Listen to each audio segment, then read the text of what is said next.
बार फिर स्वागत है आपका के भारत न्यूज में। उत्तर प्रदेश के जिला बुलंदशहर में सीवर लाइन के चलते ऊपरकोट इलाके में मकानों में दरारें पड़ गई हैं, जिसकी वजह से इलाके में रहने वाले लोग दहशत के साए में जी रहे हैं। आपको बता दें कि बुलंदशहर के ऊपरकोट इलाके में पहले से ही बुलंदशहर विकास प्राधिकरण विभाग ने 2 मंजिल से ज्यादा ऊंचे मकानों की अनुमति देना बंद कर रखा है, क्योंकि ऊपरकोट इलाका एक धूल मिट्टी के टीले पर बसा हुआ है, जिससे किसी भी तरह का छोटे मोटे निर्माण कार्य करने पर इलाके में मिट्टी का कटान शुरू हो जाता है और मकानों में बड़ी बड़ी दरारें पड़ने लगती हैं। आपको बता दें ये पहला मामला नहीं है जब जल निगम की कार्य प्रणाली को लेकर शहर के निवासियों ने शिकायत दर्ज कराई हो। सीवर लाइन के काम के चलते पहले भी कई इलाकों में मकान ढहने से बचे हैं।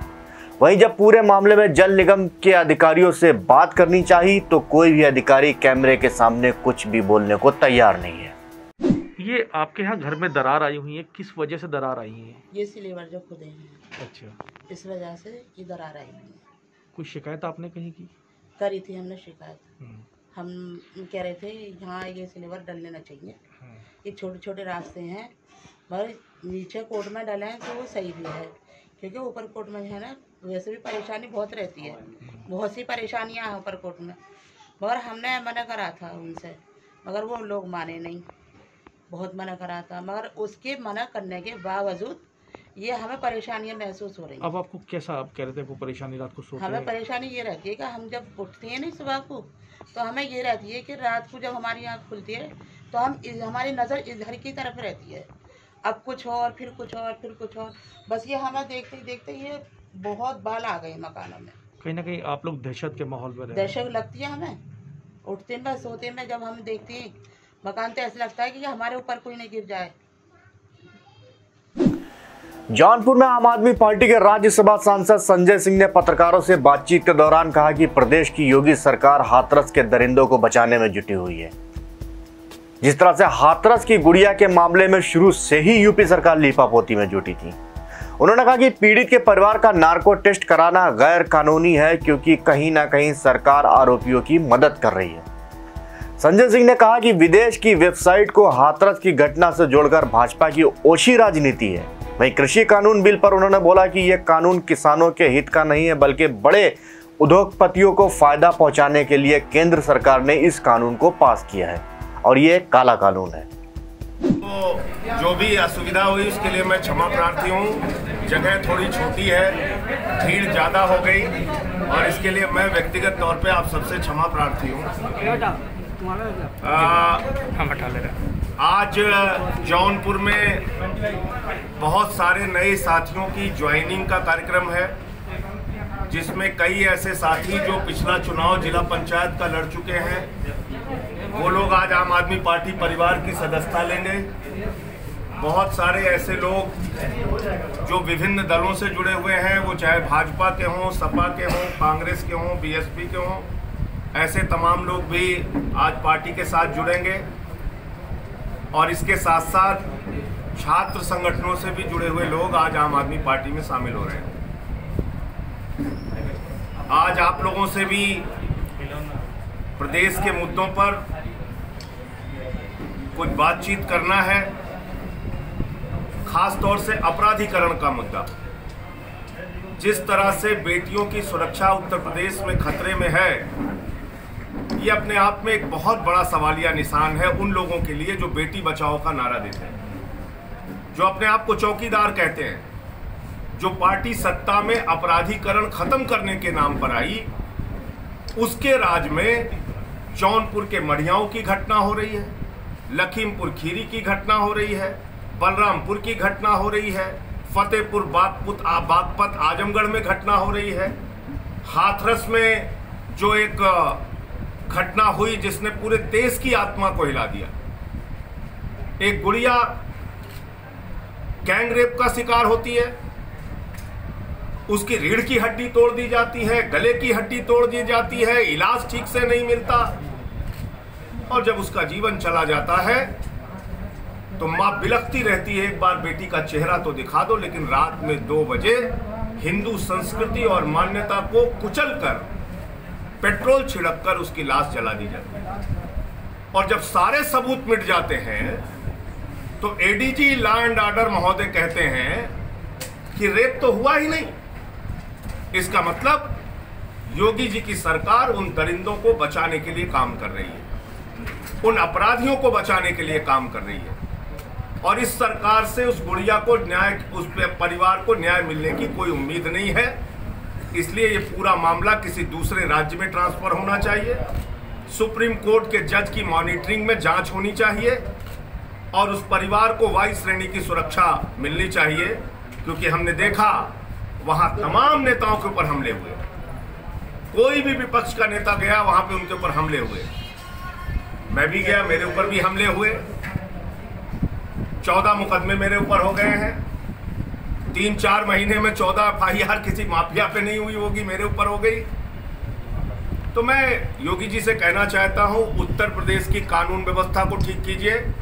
कोरोना घोटाला 28 जिलों का आपकी SIT ने उजागर किया, उसमें कितने पे FIR किया आपने, कितने पे कार्रवाई की आपने, ये आप बताइए। 22 सितंबर को उस गुड़िया की रिपोर्ट है जो मीडिया के मित्रों ने ही प्रकाशित की। मैं चाहता हूं कि उसको सब जगह आप लोग देखिए और छापिए, जिसमें साफ तौर पर रेप की पुष्टि हुई है। जवाहरलाल नेहरू मेडिकल कॉलेज अलीगढ़ के डॉक्टर की मेडिको लीगल रिपोर्ट है, और आप 11 दिन के बाद फॉरेंसिक रिपोर्ट लेके कह रहे हैं कि साहब रेप नहीं हुआ। अरे जब 72 घंटे के बाद फॉरेंसिक नमूने का कोई मतलब नहीं है, तो 11 दिन बाद लिए गए फॉरेंसिक नमूने से आप कैसे साबित कर सकते हैं रेप हुआ कि नहीं हुआ? तो उस मेडिको लीगल को क्यों नजरअंदाज किया जा रहा है?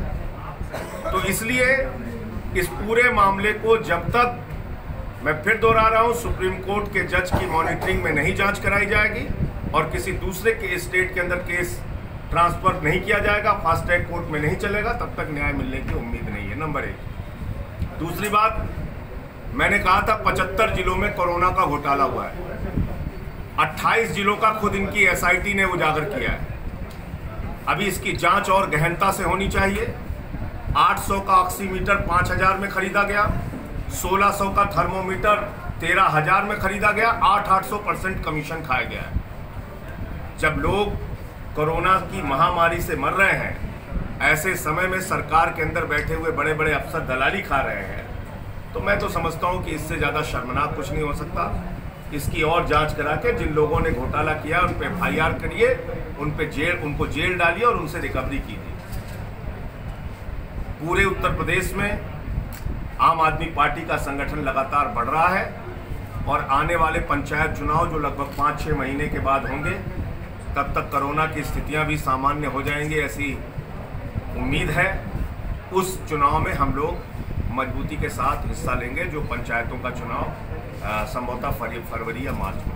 मुझे इतनी बात कहनी थी। आप लोगों का कोई प्रश्न? यूपी में किसान बिल जो केंद्र सरकार का आया है,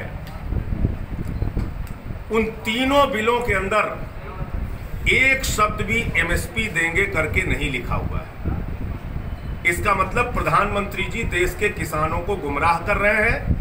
वो कह रहे हैं हम MSP देंगे, लेकिन जब न्यायालय में कोई किसान जाएगा तो जज साहब पूछेंगे बिल में कहाँ लिखा है। वो ये नहीं कहेंगे कि मोदी जी ने क्या भाषण दिया था या तोमर जी ने क्या भाषण दिया था। इसलिए पहली बात तो ये कि बिल में नहीं है, ये काला कानून है, जिससे न्यूनतम समर्थन मूल्य देश के अंदर खत्म हो जाएगा, मंडियों का सिस्टम खत्म हो जाएगा। दूसरी बात, इस बिल में असीमित भंडारण की छूट दी गई है। अब जौनपुर का कोई सामान्य किसान तो असीमित भंडारण कर नहीं सकता, वो तो अपना गेहूं चावल अनाज जाता है मंडी में बेच के, उसको पैसा चाहिए। असीमित भंडारण करेंगे अडानी, अंबानी, टाटा, बिरला, बड़े बड़े पूंजीपति, यानी सस्ते दाम में आपसे अनाज खरीदेंगे, असीमित भंडारण करके उसको कोल्ड स्टोरेज के अंदर रखेंगे, और जब बाजार में उसी चीज की कमी हो जाएगी, आलू की, प्याज की, गेहूं की, चावल की, दाल की, मक्के की, तो महंगे दामों में आपको बेचेंगे। यानी कालाबाजारी, जमाखोरी और महंगाई को वैधानिक मान्यता, विधिक मान्यता, ये कानून जो किसानों के खिलाफ लाया गया ये देता है। तीनों चीजों को ये लीगलाइज कर रहा है, इसको वैध घोषित कर रहा है, इसलिए हम इसका विरोध करते हैं। लखीमपुर खीरी का पुलिस अधीक्षक के निर्देशन पर संपूर्ण जनपद में अवैध मादक पदार्थों के विरुद्ध चलाए जा रहे अभियान के अंतर्गत बुधवार को रात्रि में गश्त के दौरान थाना तिकुनिया पुलिस द्वारा एक अभियुक्त गिरफ्तार किया गया। आपको बता दें, गिरफ्तार अभियुक्त के कब्जे से 31 ग्राम अवैध स्मैक भी बरामद किया गया है।